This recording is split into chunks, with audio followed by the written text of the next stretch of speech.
My name is Caroline Johansson. I'm 28 years old, and for 3 years, my parents called every single employer I applied to and told them I had a criminal record. I didn't.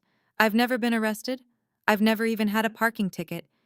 But by the time I was 27, I was living in a homeless shelter, washing my hair in a gas station sink, and eating one meal a day, because no one in a 50-mile radius would hire me.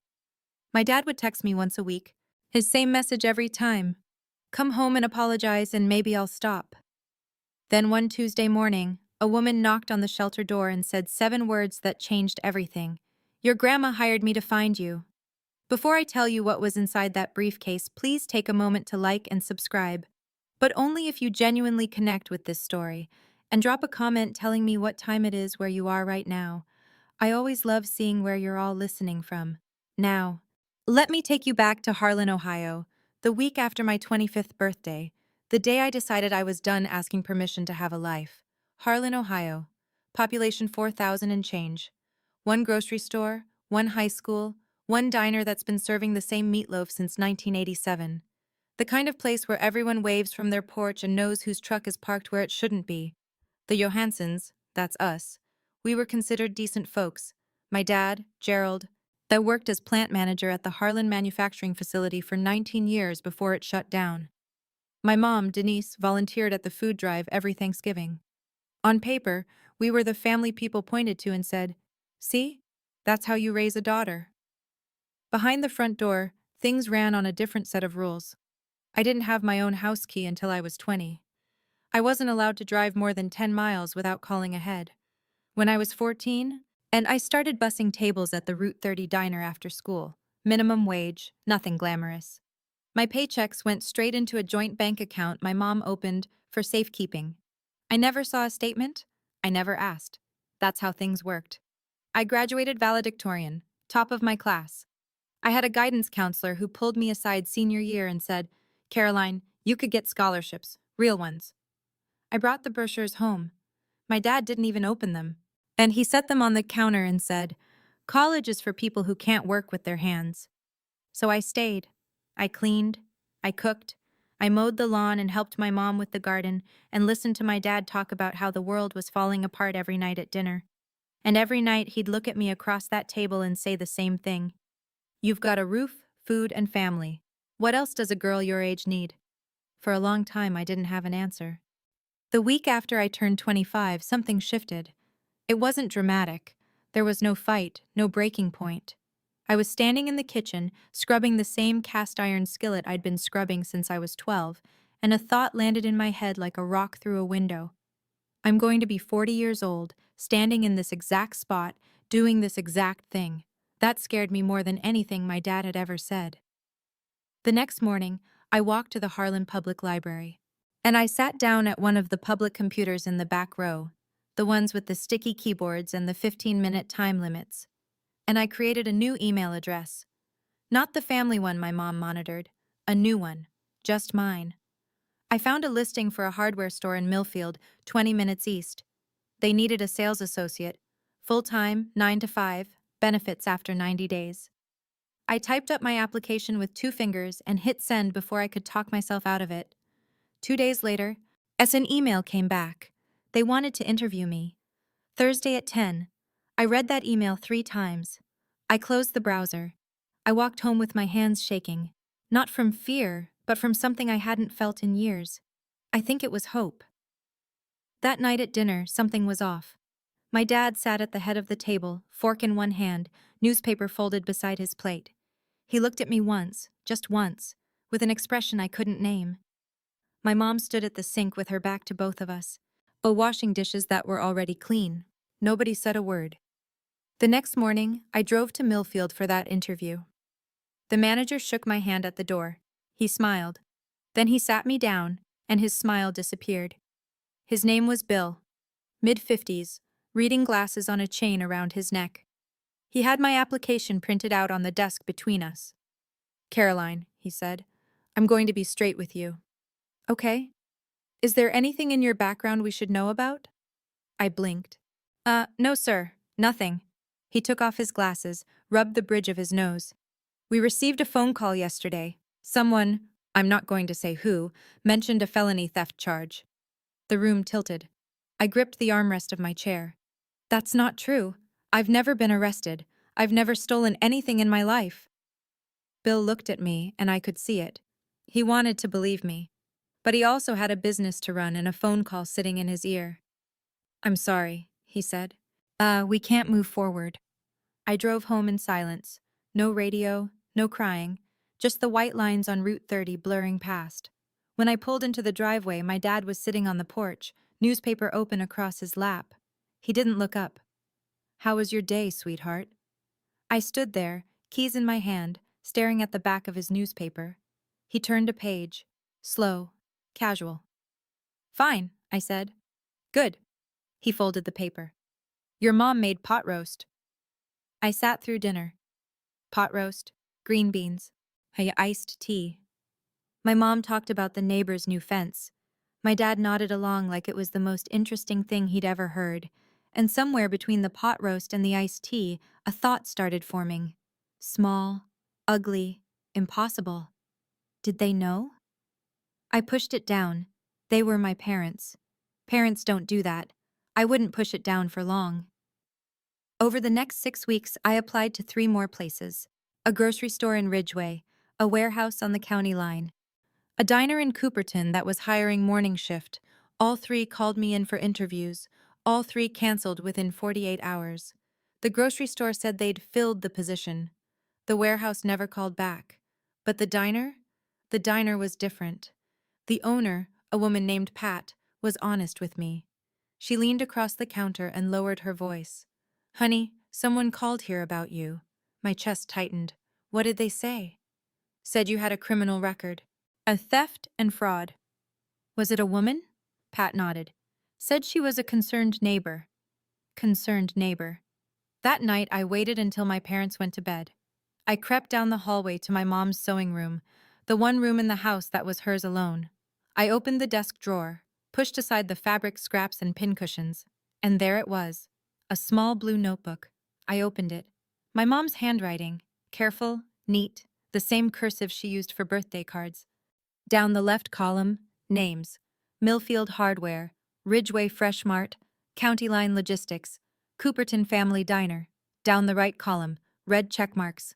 Every single place I'd applied, checked off, one by one. I stood in that dark room, holding the notebook, and the floor dropped out from under me. This wasn't paranoia. This wasn't coincidence. My mother had a list. She was tracking me. I put the notebook back, closed the drawer, walked to my room. I didn't sleep that night. And I just lay there, staring at the ceiling, turning one question over and over. How do you fight the people who are supposed to protect you? The next morning, I placed the blue notebook on the kitchen table. My mom was pouring coffee. My dad was buttering toast. The radio was playing some old country station. Everything normal. Everything ordinary. Mom, I said, explain this. Denise looked at the notebook. Her hand stopped mid-pour. Coffee pooled on the counter. Then the tears came. But you went through my things? Her voice cracked on cue. Is this how I raised you? Going through your mother's private belongings? You called my employers. Every one of them. You told them I'm a criminal. I did it because I love you. She pressed a hand to her chest. The world out there is dangerous. You have no idea what can happen to a girl alone. I'm 25, Mom. I'm not a girl. My dad set his toast down. He didn't raise his voice. He never did. We're protecting you. Oh, Caroline, you think you can survive out there? You can't even cook for yourself. I've cooked every meal in this house since I was 16. He ignored that. Drop this. Right now. I'm going to call the police. Gerald laughed, one short breath through his nose. And tell them what? That your mom made a phone call? They'll laugh you out of the station. I looked at my mother, tears running down her face, coffee still pooling on the counter. I looked at my father, calm as Sunday morning, and buttering his second piece of toast. If you don't stop, I said, I'm leaving. He didn't blink.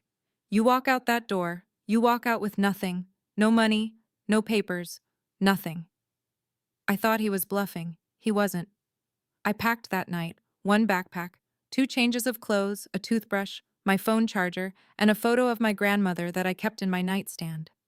When I opened the front door, my mom was standing in the hallway, arms crossed, face dry now. The tears were gone, yet replaced by something harder. "If you leave," she said, "you're dead to us." My dad stood behind her, arms folded, filling the hallway like a wall. He didn't say a word. He didn't need to. I stepped onto the porch, pulled out my phone, opened the banking app. Balance, $0, years of paychecks, tip money from the diner, birthday cash from Grandma Maggie, every dollar I'd ever earned, gone. My mom had been on the account since I was 16. She didn't need my permission to take it. "I need my birth certificate," I said, "and my social security card." "Those belong to this house," my dad said from behind the screen door, and then he closed it. I walked down the driveway at 9:47 p.m. on a Tuesday in October. I had a backpack, a phone with 11% battery, and $12 cash in my back pocket. I didn't have an ID. I didn't have a plan. I didn't have anywhere to go. I walked to the gas station on Route 30, sat on the curb under the fluorescent lights. A semi-truck pulled in and out. The cashier inside looked at me once through the window, then looked away. At 11:16 p.m., my phone buzzed. A text from my dad. "Come home. Apologize. I'll think about it." I turned the phone off. Not because I was brave, because the battery was about to die anyway. I had $12 and nowhere to sleep.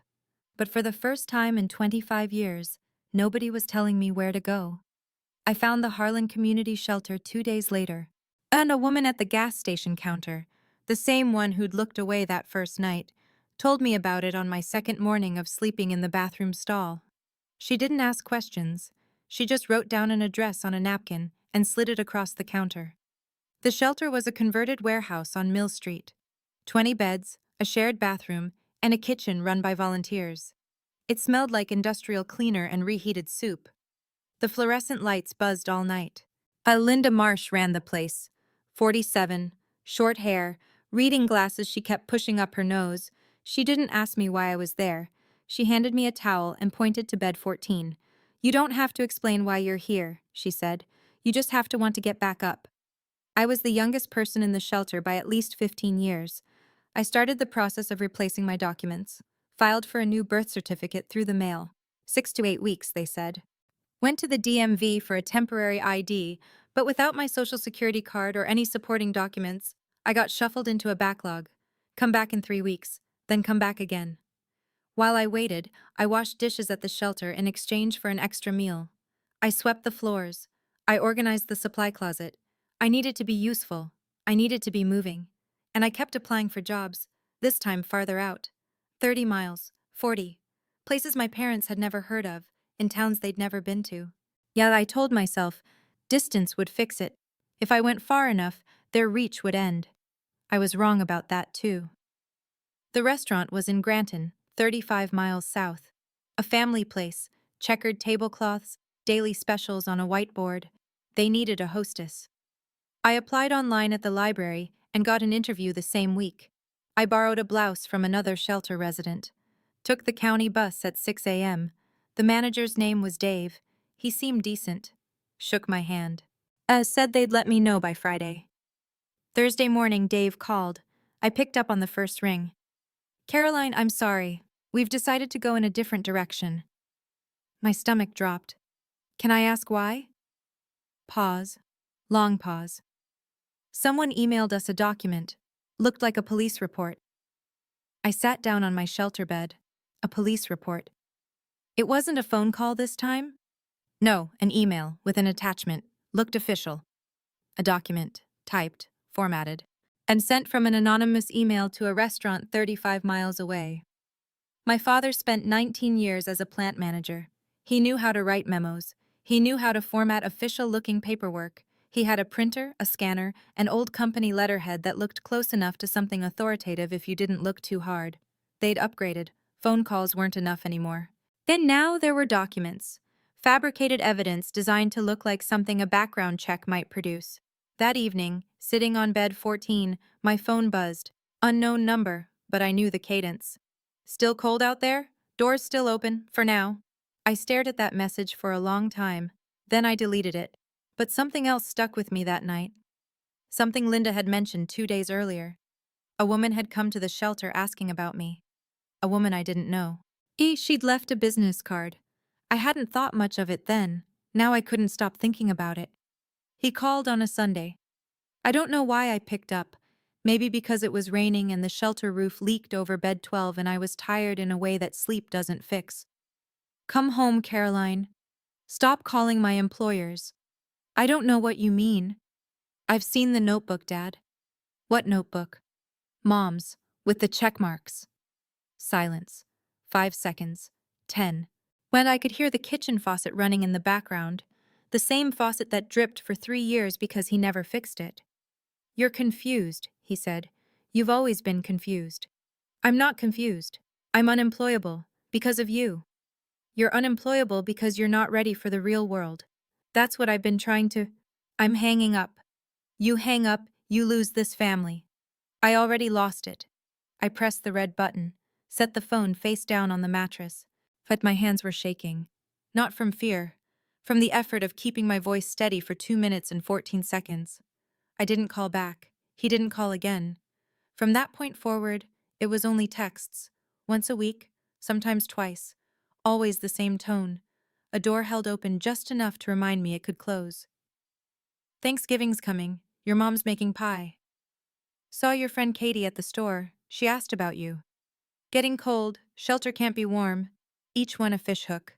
And each one designed to make me feel like the problem was mine. That I was the one who'd left.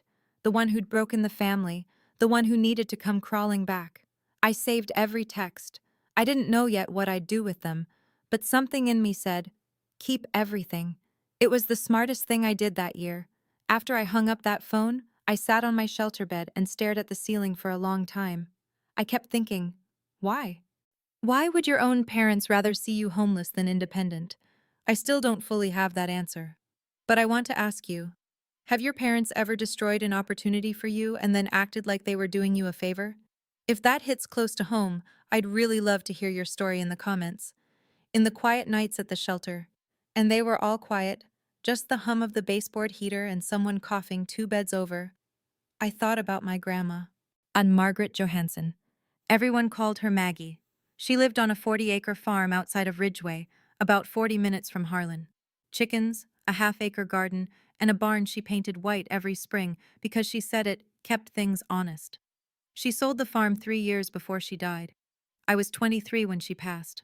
Heart failure, quick, the way she would have wanted. At the funeral, my dad cried exactly once, during the eulogy, then went back to shaking hands and accepting casseroles. But I kept thinking about the last time I saw her alone. It was maybe a year before she died. She'd invited me out to the farm. The new owners hadn't moved in yet, so she still had access. We sat on the porch with sweet tea, and she said something I didn't understand at the time. If things ever get real bad, someone will come find you. Don't be scared when they do.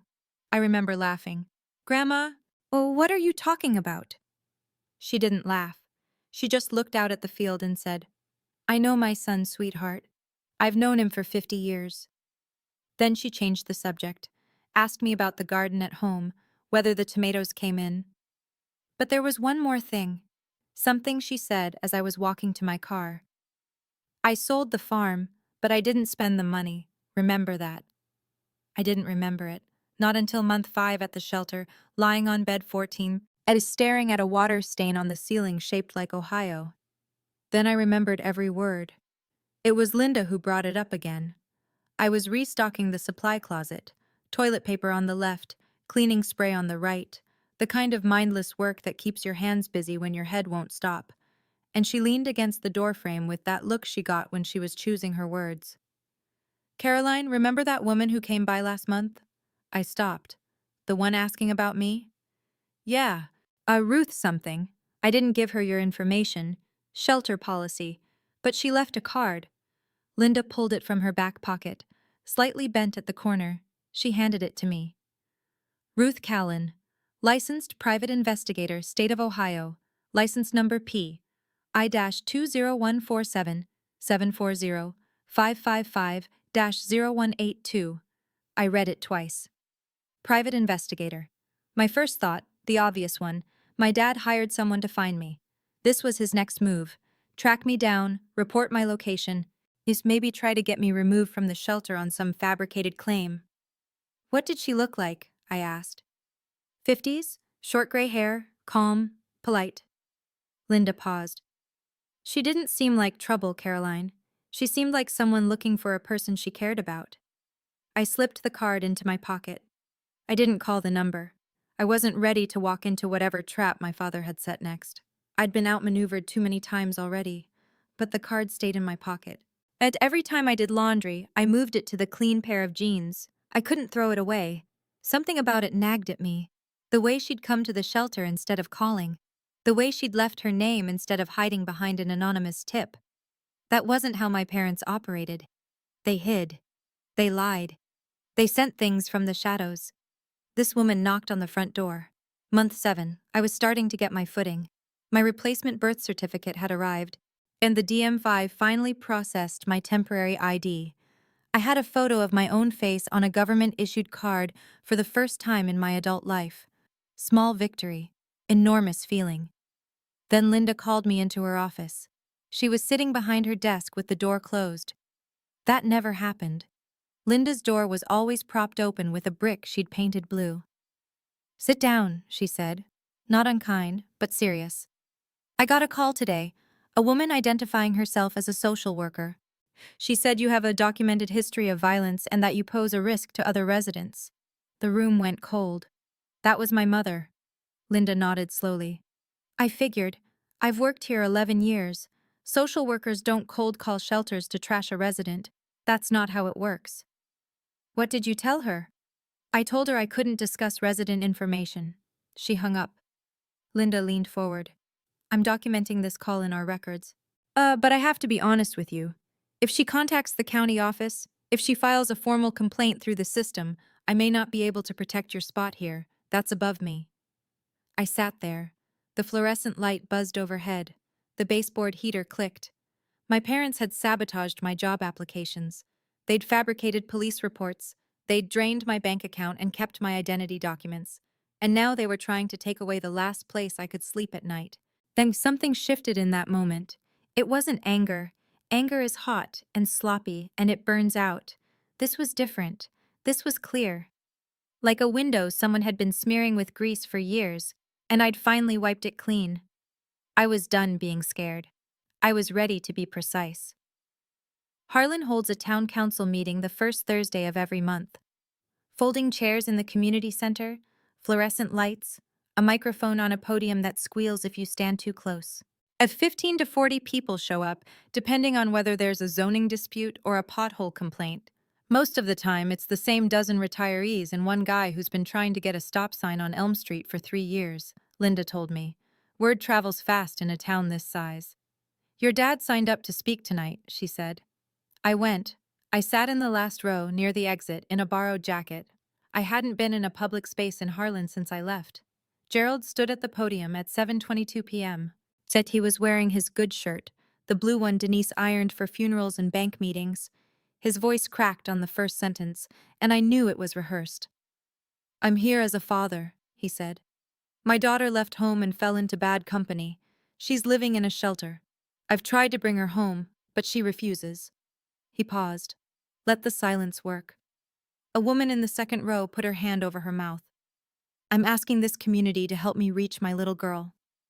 In the front row, Miss Denise sat with her hands folded in her lap, tears streaming down her face.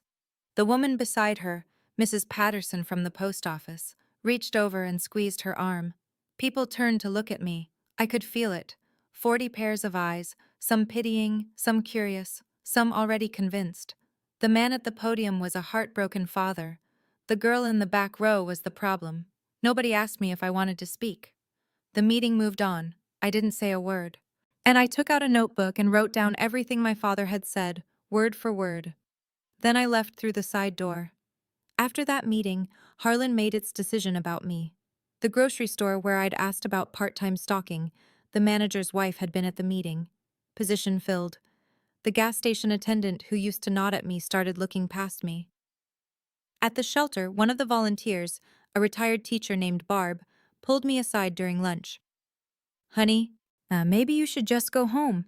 Your daddy's heartbroken. I set my spoon down. Did you hear his speech? Everyone heard it. That poor man, standing up there, begging for his little girl to come home. I wanted to scream. I wanted to pull out my phone and show her the texts. Come home. Apologize. I'll think about it. I wanted to describe the blue notebook with the red check marks and the fake police report and the phone call to the shelter claiming I was violent. But I didn't. But because I'd learned something in those 7 months. When your accuser cries in public, nobody listens to the accused. A few days later, someone from a local congregation called the shelter. Not any specific church, just a concerned member of the faith community, suggesting a family reconciliation meeting. Linda politely declined on my behalf. The walls were closing in. My parents had turned the entire town into their surveillance system. Every sympathetic neighbor, and every well-meaning volunteer, every person who saw Gerald's trembling lip at that podium, they all became extensions of the trap. But I kept thinking about what my grandmother said. Someone will come find you. And I kept thinking about that business card in my pocket. Ruth Callan, private investigator. I had nothing left to lose. The shelter was the last wall between me and the street. That night, I pulled the card out and called the number. She came the next morning. 8 a.m., sharp. And Linda let her in. Ruth Callan was exactly as Linda had described. Mid-50s, short gray hair, no jewelry, no nonsense. She wore a plain navy jacket and carried a brown leather briefcase that looked older than I was. She sat on the folding chair next to my bed. Shelter was mostly empty. Everyone else was at the day center or out looking for work. Caroline Johansson? That's me. She set the briefcase on the bed between us. On the leather, as in faded black ink, handwriting I recognized, were 5 words. For Caroline, when she's ready. My grandmother's handwriting. The air left my lungs. My name is Ruth Callan. I'm a licensed private investigator in the state of Ohio. Your grandmother Margaret hired me 10 years ago. 10 years. I would have been 18. She paid me a retainer, up front, for a decade of periodic surveillance on your parents. Her instructions were specific. Ruth paused. And give her this. How did you know it and give her this? How did you know it was bad enough? Ruth looked at me, steady. When your mother called the shelter pretending to be a social worker, I was already monitoring the situation. I'd been tracking the calls to employers for 2 years. I have records of 37 separate contacts your mother made. As I have copies of the fabricated documents your father created, I have everything. I stared at the briefcase. My grandmother's handwriting. A decade of planning. An old woman on a sold farm, looking 10 years into the future and seeing exactly what would happen. She predicted this, Ruth said quietly. Almost to the year. I reached for the clasp. Inside, on top, was a sealed envelope, cream-colored. My name in Grandma Maggie's handwriting, the same cursive she used on birthday cards. Reading this, things have gotten bad. I'm reading this, things have gotten bad. I'm sorry I couldn't stop your father while I was alive. I tried. I spent 30 years married to a man just like him, your grandfather, and I know how the walls close in, how they make you think the cage is normal. But I spent my last years making sure you wouldn't be trapped forever. Inside this case is your way out. I use it wisely. Don't use it for revenge. Use it for freedom. I love you more than he ever let me show. Grandma Maggie. I set the letter down. My hands were steady. My eyes were not. Ruth waited. Then she opened a second compartment in the briefcase and pulled out a thick manila folder. She laid it on the bed and opened it. 5 years of documentation. Organized by date. Tabbed. But recordings of Denise's phone calls, 37 of them, where she identified herself as a concerned neighbor, a family friend, and in 2 instances, a social worker. Each recording had a date stamp, a phone number, and a transcription. Copies of emails sent from an anonymous account traced to the Johansson household IP address, containing attachments that mimicked police reports. Ruth had screenshots and metadata, photographs of the blue notebook, taken through the Johansson kitchen window during one of Ruth's periodic surveillance visits. I looked at Ruth. Is this admissible in court? Every bit of it, Ohio is a one-party consent state for recording, and I was hired as a licensed PI. My documentation follows chain of custody. I closed the folder, opened it again, closed it. There's one more thing, Ruth said. At the bottom of the briefcase beneath the folder was a large yellow envelope. As it was sealed with a wax stamp, not decorative, just practical, the kind a lawyer uses. In the upper left corner, Law Office of Philip Dern, Millfield, Ohio. I slid my finger under the flap. Inside, a stack of legal documents, paper-clipped and tabbed in blue. Ruth spoke while I read. Your grandmother sold her farm 10 years ago for just under $300,000. She placed the proceeds in a revocable trust, which became irrevocable upon her death. But the trust has been managed conservatively, certificates of deposit, treasury bonds, by a fiduciary at Mr. Dern's office. I looked at the number on the summary page. Then I looked again. $340,000. The sole beneficiary, Ruth continued, is you, Caroline Ann Johansson. No other parties are named. Your father has no knowledge of this trust. Your grandmother was explicit about that. She instructed Mr. But Dern to have no contact with Gerald or Denise under any circumstances.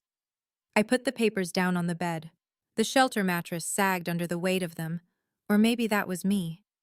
Why didn't she just give it to me before? She wrote a note to Mr. Dern about that.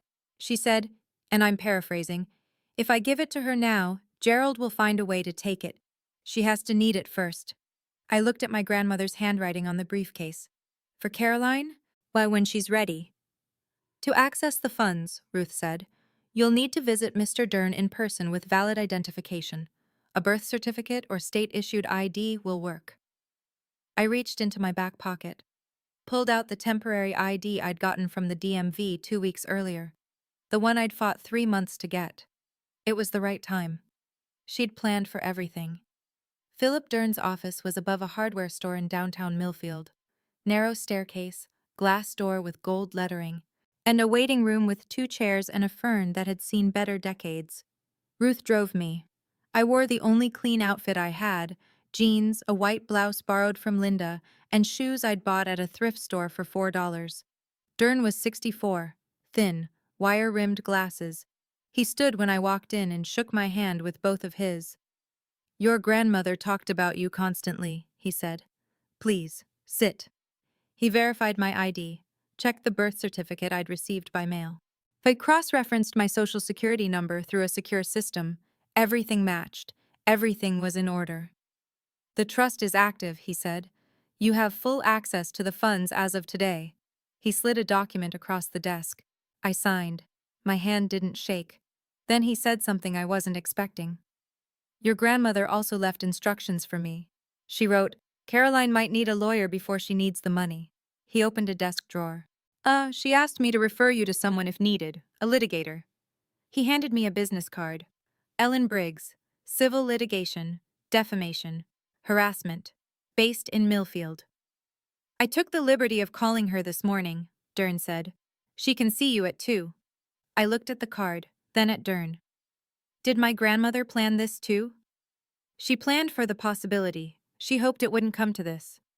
I called Ellen Briggs at 1:45. I was in her office by 2:10.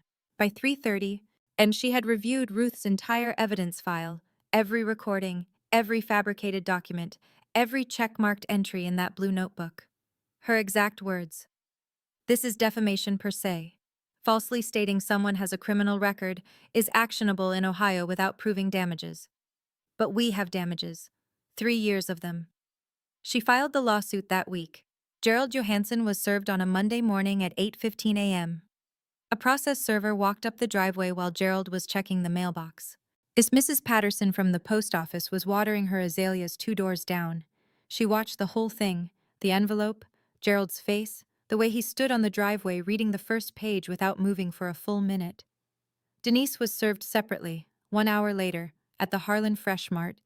She was in the cereal aisle. 3 people she knew from her cooking group were in the store at the time.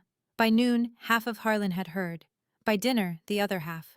Gerald called my phone 14 times that afternoon. I didn't answer. Ellen had advised me, all communication goes through counsel now. At 6:47 p.m., a text came through. You're going to regret this. I'm your father. Ellen logged it. Exhibit 47. The following day, Denise started her campaign. She called 5 neighbors in a single afternoon. Through tears, always tears, she told each one the same thing. My daughter is suing me because I loved her too much. But something had shifted. The lawsuit was filed in county court. Court records in Ohio are public, and people in small towns read court records the way they read the church bulletin, thoroughly. By the end of the week, someone at the diner had pulled up the complaint online. The summary was right there in black and white. Fabricated police reports, impersonation of a social worker, 37 documented calls to employers over a 3-year period. For the first time, as someone asked Denise the question she hadn't prepared for. It was Tom Adler, Gerald's neighbor of 30 years. He ran into her at the gas station. Denise, is it true you called her employers? She didn't answer. She got in her car and drove home. Gerald signed up to speak at the next town council meeting. Of course he did. The podium had worked once. He thought it would work again. This time the room was full. 60 people, maybe more. Folding chairs pulled from the storage closet. The people standing along the back wall. This wasn't about potholes anymore. I sat in the 3rd row. Not the back. The 3rd row. Ellen Briggs sat beside me, legal pad on her lap, pen in hand. She wore a gray blazer and an expression that gave away nothing.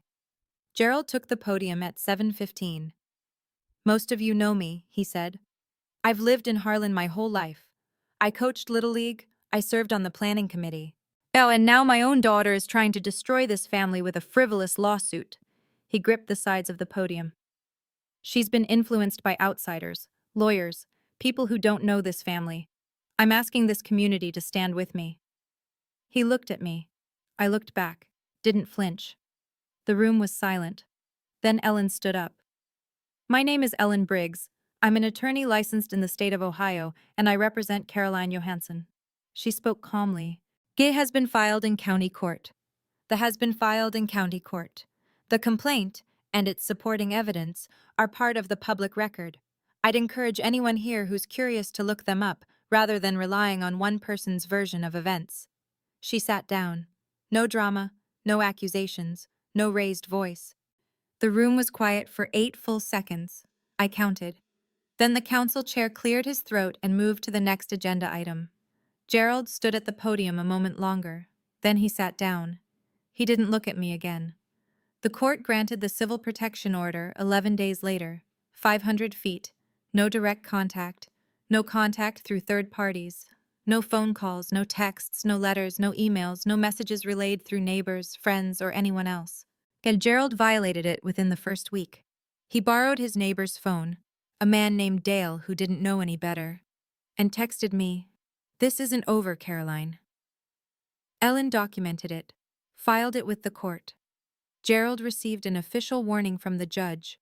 One more violation, and he'd face contempt charges.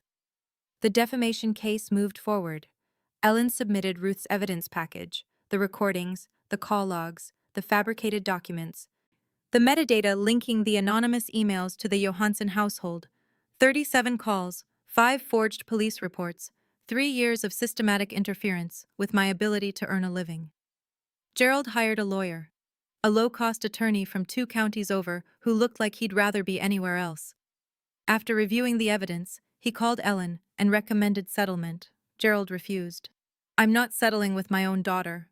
His attorney withdrew from the case the following week. Gerald didn't hire a replacement. Meanwhile, the court records were doing their work.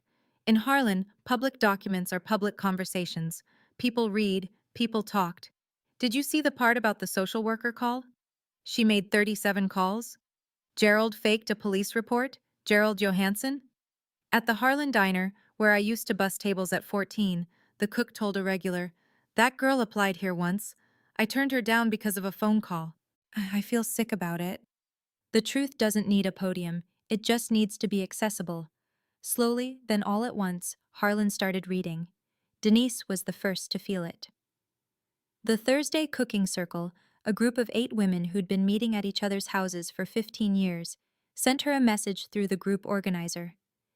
"We think it's best if you take a break for now, Denise, just until things settle down." Things were not going to settle down. Gerald went to the coffee shop on Main Street, his booth, his morning routine for 20 years. The booth was occupied. By nobody. People just weren't sitting there. He took a table by the window. No one joined him. The waitress refilled his coffee without making eye contact. Tom Adler, his neighbor, the one who'd asked Denise the question at the gas station, came to the house. "Jerry, I've known you 30 years. Gerald stood in the doorway, one hand on the frame. Did you really fake a police report? Gerald closed the door in his face, didn't say a word. On the legal side, things accelerated. Dave, the restaurant manager in Granton who'd canceled my interview after receiving the fake police report, he called Ellen's office, voluntarily. He said he was willing to testify. He still had the email with the forged attachment saved in his inbox. Bill from the Millfield hardware store came forward too. He'd kept a note about the phone call in his hiring file. He remembered the date. He remembered the voice. I didn't participate in any of this. I didn't call anyone. I didn't post anything. I didn't go door to door telling my side. I didn't have to. The evidence existed. The court records were public, and the people of Harlan, for all their flaws, could read. The town didn't turn on Gerald because I asked them to. They turned because the math stopped adding up. Gerald didn't show up to court. After his attorney withdrew, he represented himself for exactly one filing, a handwritten response that read, in full.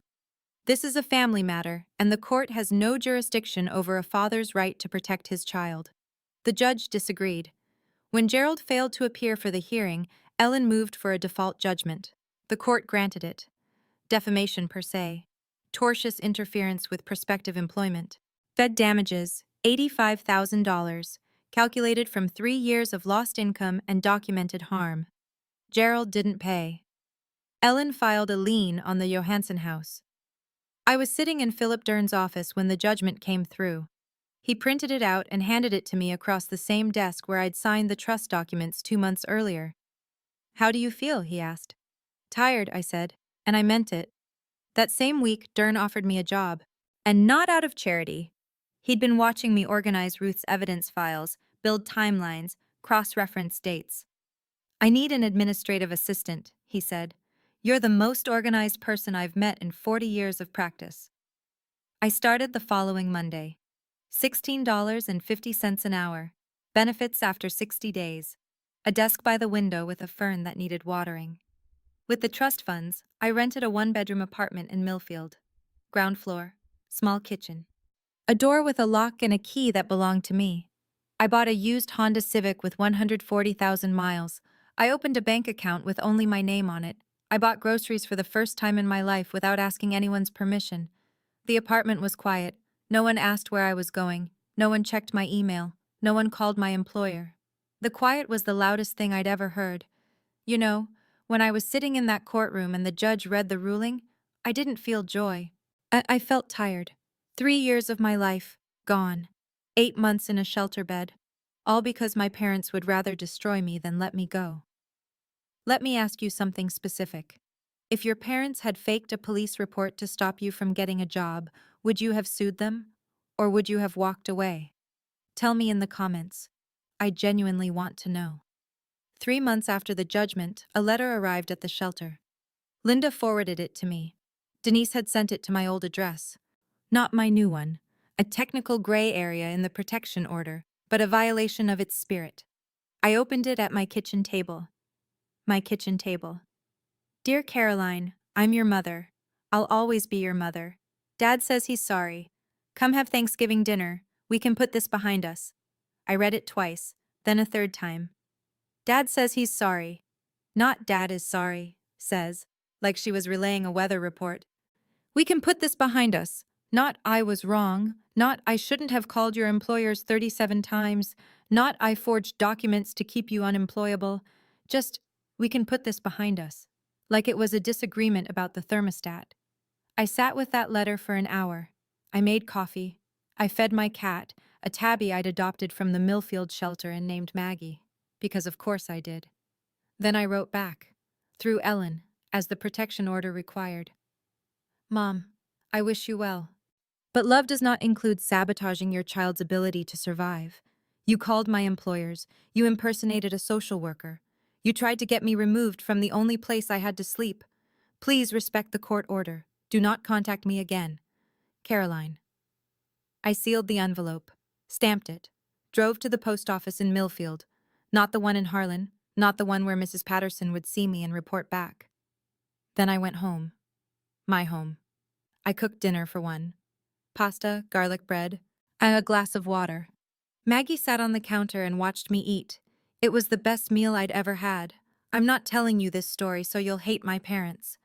I'm telling you because somewhere right now, someone is lying in a bed they don't own, staring at a ceiling they can't paint, wondering if wanting a life of their own makes them a bad daughter, or a bad son, or ungrateful, or selfish. It doesn't. Wanting to work is not betrayal. Wanting independence is not disrespect. And walking away from people who are actively destroying your life is not cruelty. It's survival. My grandmother couldn't save herself. She spent 30 years married to a man who controlled everything, where she went, who she talked to, what she was allowed to want. By the time she got free, she was 70 years old and living in a rented apartment with nothing but a sold farm and a plan. But she saved me. She planned it 10 years in advance. She hired a private investigator that set up a trust and wrote a letter that she sealed in a briefcase and hoped I'd never need to open. That's what real love looks like. Not control dressed up as concern. Not sabotage disguised as protection. Love makes a plan for your freedom, even when it costs everything. I'm 28 now. I work as an administrative assistant in a law office in Millfield. I'm saving for community college. I have a one-bedroom apartment, a used Honda, and a cat named Maggie who sheds on everything I own. And I don't talk to my parents.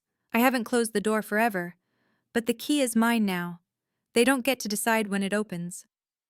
Grandma Maggie wrote in her letter, "Freedom isn't free, but you're worth every penny." She was right.